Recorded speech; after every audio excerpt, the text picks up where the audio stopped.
Pro Football Focus put out their 2024 top 100 for that 2024 NFL draft class. There were 6 Michigan players in the top 100. You had Blake Corum at 24, Zach Zinter at number 51, JJ McCarthy at 58, Donovan Edwards at 62, Drake Nugent at 72, and Junior Colson rounding things out at 96. And almost more notable to me, at least in the way we're going to frame this conversation, is that you go through that list and there were 12 Ohio State Buckeyes there. And that was striking to me, given the fact that, even in Vegas right now, Michigan is the favorite to win the Big Ten title next year. But Ohio State's going to bring back a talented team. They're not without questions. So I wanted to kind of start with this. When you look at, and maybe I should read off the Ohio State guys really quick. It's Marvin Harrison Jr. at number 3, Emeka Ibuka at number 10. You've got JT something. I can't pronounce that name right off the bat at 17, Denzel Burke at 25, Michael Hall Jr.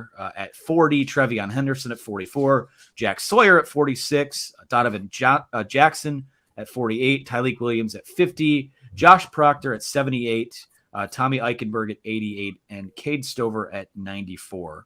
That's a lot of names there, and it's not crazy because they obviously recruit very well, but there seems to be there's almost like a disconnect somewhere when it comes to a lot of the Vegas odds still have Ohio State as more of a national title contender than Michigan is.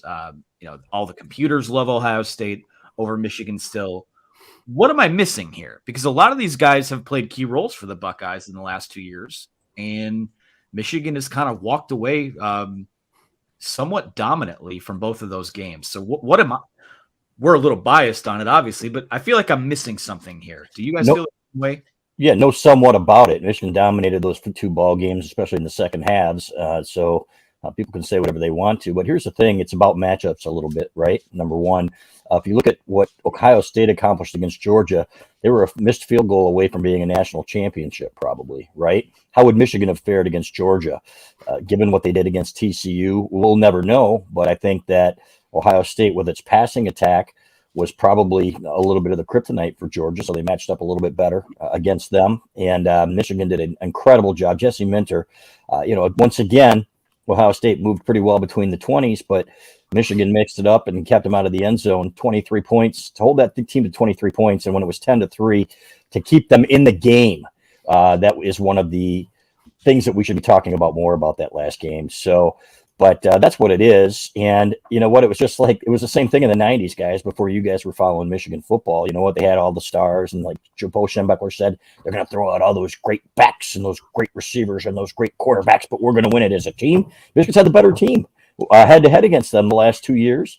And it's been fun to watch. They're bullying them to the point that Michigan fans are now making fun of Ohio State as soft, and boy, Ohio State was going to do something about it last year, weren't they, Clay? Until they didn't.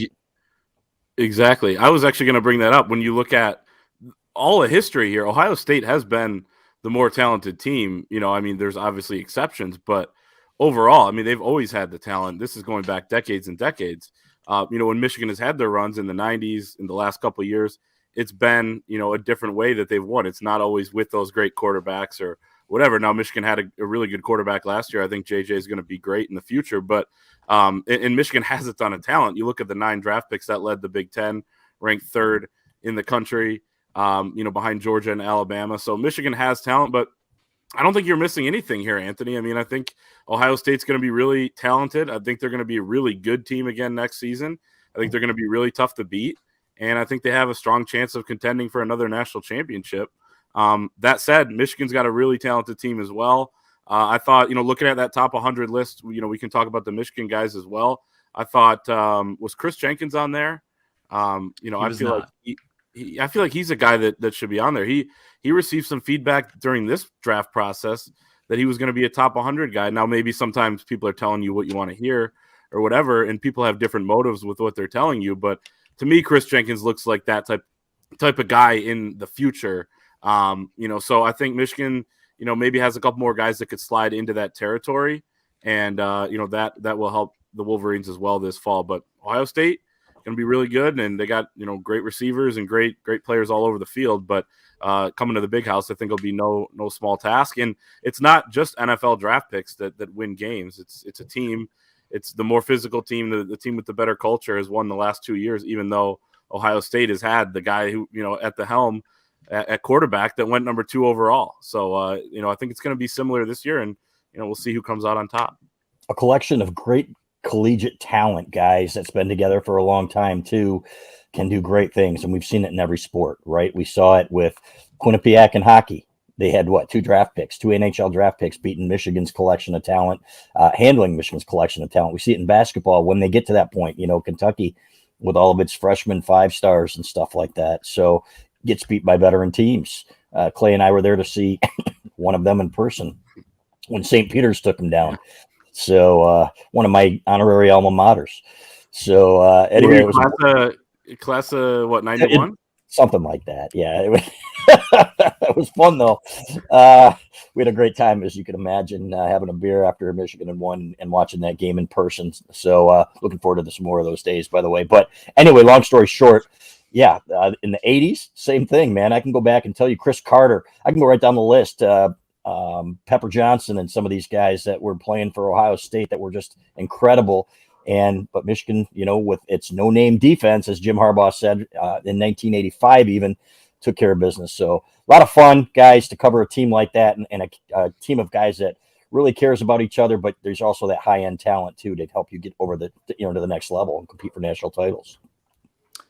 Yeah, as far as the Ohio State thing goes, I think there's a lot of projection coming here because a lot of these guys were highly recruited. A lot of the recruiting rankings and our recruiting rankings that we do at On3 are largely based on, what they see their NFL potential is being. So I understand that, but I've started to notice a trend, and namely it was, when CJ Stroud gets drafted number 2 overall.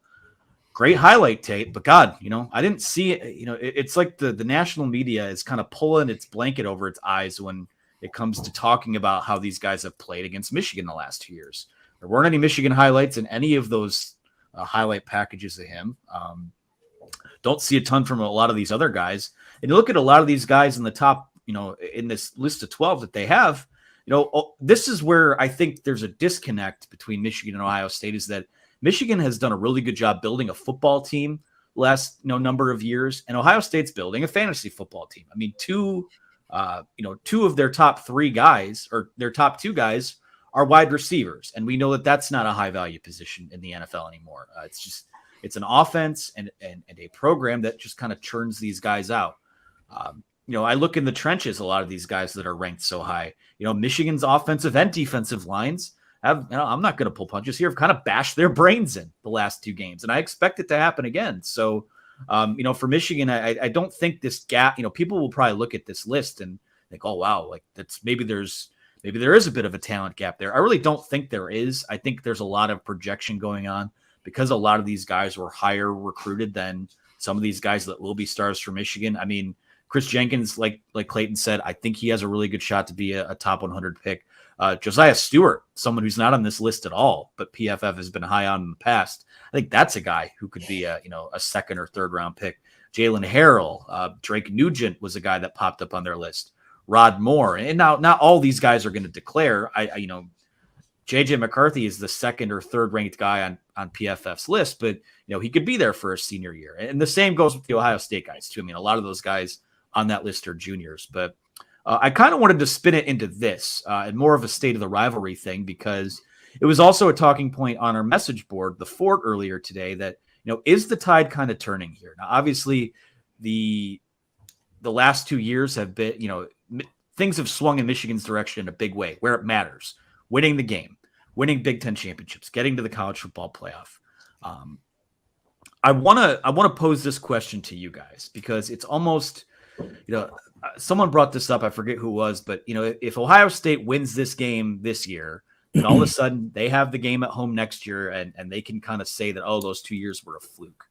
To me, I think when you look at truly taking the reins on this rivalry moving forward, I think that this game that will be played in Ann Arbor that last weekend in November this year is probably maybe I could make the argument it's the most important one they've ever made, because it's they don't have to affirm, what happened the last 2 years happened, and the scores were what they were, and it's in the record books forever. Michigan has dominated Ohio State the last 2 years, but you go out and win this third one in a row, and then we're talking about, truly, completely dominating and taking the reins back in this rivalry.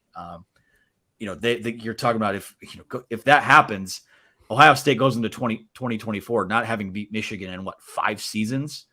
So to me, fellas, I think this one this year is probably as important as it gets. They're all important. And even when the playoff expands, this game is still going to be important. It is still going to matter. But to me, I mean, you look at what's on the line. I still feel like Michigan is kind of somewhat being overlooked. Maybe not by all the analysts, but definitely by draft people and definitely by these computer rankings. Yeah, and I'd like to make another note about your top 100 list, right? Because guys, we're looking at draft eligible guys, right? Is that what that's limited to? So when I see Cade Stover on there, would you take him over, Michigan's tight ends, Colson Loveland? I don't think I would. And if you look at some of the sophomores on this team, if you look at Mason Graham, for example, and I don't know if he'd be in the top 100 or not, but that's a guy that I wouldn't trade for anybody on Ohio State's defensive line. So the underclassmen too, Will Johnson, for example. So is another one. They're going to be the best cornerback on the field when those two teams play. So that's something to consider. When you're thinking about draft eligible guys, you're not talking about the entire football team there. But I really thought last year's game was huge because they were basically framing the 2021 loss as a fluke, even though they got their asses kicked up and down the field and constantly all game. And I thought, okay, they were like, they were snow flurries and everybody was sick and blah blah blah blah blah. And then they went out and did it again on their field and made it was 100% domination. So I thought, okay, that was the one that you really needed to say, hey, we've arrived and this is a rivalry again, especially with the next game at home. So, but to your point, Anthony, if you want to say that the worm has truly turned in this rivalry, because I say rivalry on now, I think it's, I don't think you're going to see streaks of 5-10 in a row again. I think to say that Michigan has really seized control of the rivalry, yeah, then you need to win that third game in a row, especially if you get it at home, especially when you get a team that I think will be favored in that game, slight favorites if things go according to plan. Now, they don't always, but you know what? I think this team is primed for a big season. So, man, it's hard not to fast forward, fellas, through the summer and then through the season when you look at how special those last Saturdays in November have been. It's going to be a lot of fun. Yeah, one's an accident, two's a coincidence, and three's a trend. Obviously, it wasn't an accident or coincidence, but yeah, Michigan can, and I do think as well, this is a huge game. I think last year it's right on par, I would say. And all those games are big. I mean, those are historic Michigan Ohio State games. But looking at the college football landscape and where we're going to be in 2024, if Michigan's able to enter that with conference expansion, with the 12-team playoff, with this kind of momentum, winning 3 in a row, winning 3 straight Big Ten titles, you would assume if you beat Ohio State, then, I mean, you're looking at Michigan being in just ultimate position heading in. You're going to add some talented teams like USC and UCLA coming in to the Big Ten. There are going to be more teams that are going to be able to compete for the national championship in the playoff. But Michigan's recruiting, which is already rolling now. If you look at one site, number 1 in the country with their 2024 class. You look at On3, number 5, but it's right up there depending on whoever you look at. Just imagine how they would recruit coming off of 3 in a row, assuming that everything stays intact. So, that's what makes this one so big, as they all are. But, man, I mean, if you win 3 and then they got to, have the pressure on them, I think Ryan Day, you could look at a hot seat situation there unless they somehow get, back in the playoff and compete again next season. But, then the pressure would really be on them, I think, more than it already is. So, yeah, it's important. I hate, I would be hard pressed probably to call it the most important ever because there have been some big ones and the last couple of years have been right up there, but it's as big as it gets. Well, to quote, this one's for you, Chris, to quote Sweet Lou Brown, we won a game yesterday. If we win a game today, it's called 2 in a row. If we win again tomorrow, it's called a winning streak, and it has been done before. So we'll see what happens. I would just say, and I'd have to go through and comb through both rosters a little with a finer tooth comb, but I just feel like Michigan's better where it counts again. I think they're going to be better at quarterback, better on the offensive line. Defensive lines, I actually think Ohio State's defensive line is going to be pretty good, but I like Michigan's linebackers better. I like their defensive backs better.